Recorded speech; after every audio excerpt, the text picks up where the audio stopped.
A aula de hoje vai falar sobre caça e introdução de espécies invasoras no Brasil.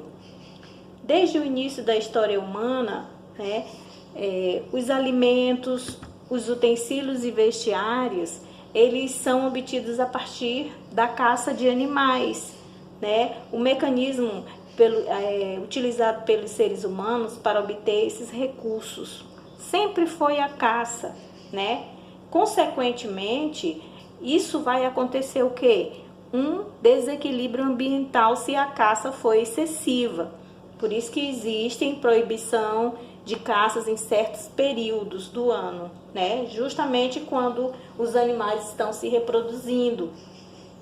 Existe também a caça predatória, onde existe o predador e a presa. Quando existe uma caça excessiva só de uma espécie, haverá o quê? A extinção daquela espécie. Se o leão na cadeia alimentar se alimentasse só da zebra, a zebra ia ser extinta. Por isso que tem a teia alimentar, onde ele tem várias opções de alimentos para não se alimentar somente de um ser, somente de uma espécie, para que haja um equilíbrio ecológico. Porque se não houver esse equilíbrio ecológico, o que pode acontecer? A extinção de espécies. Introdução de espécies exóticas. O que isso quer dizer? A introdução de espécies é um dos fatores que mais afetam o ecossistema, quando espécies são levadas para as regiões diferentes de sua área de origem. Quando uma espécie não nasceu naquele habitat e vai ser colocado num habitat totalmente diferente do seu, e isso vai acontecer, um desequilíbrio ecológico. Tem aí a imagem de um sapo cururu, na Austrália.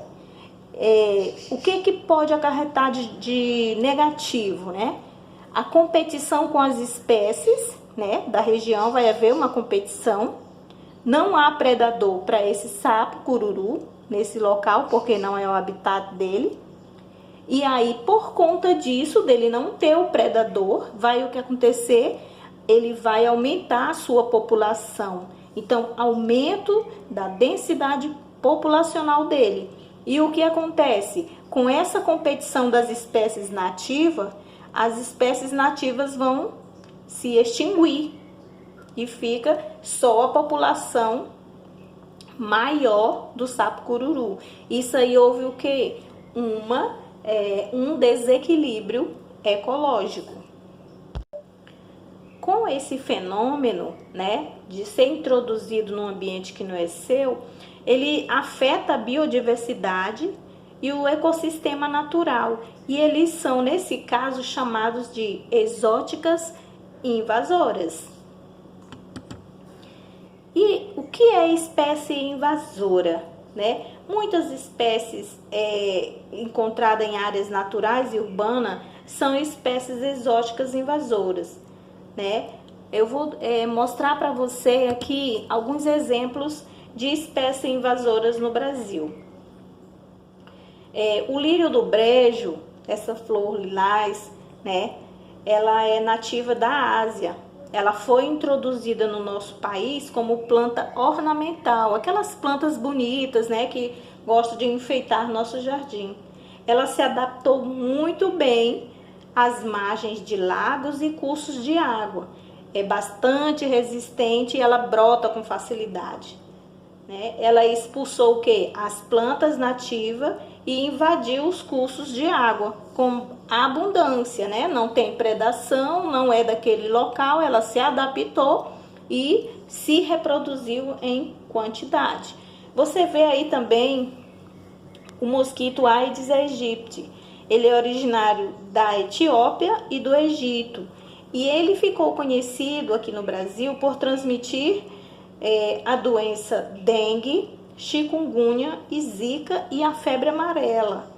Ele se reproduz em recipientes, ele se reproduz muito fácil em recipientes com água parada e acredita-se que tenha sido trazido no Brasil na época da escravidão. Então faz muito tempo que ele está aqui sendo uma espécie invasora.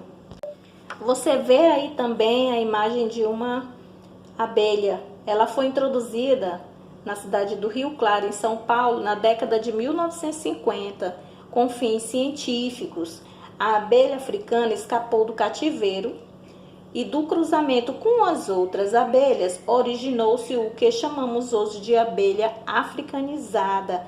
Ela se adapta facilmente em diferentes ambientes, porque o Brasil tem ambientes bem variados e ela se adapta, né, com uma grande capacidade de se reproduzir e se espalhou rapidamente pelo Brasil e por toda a América.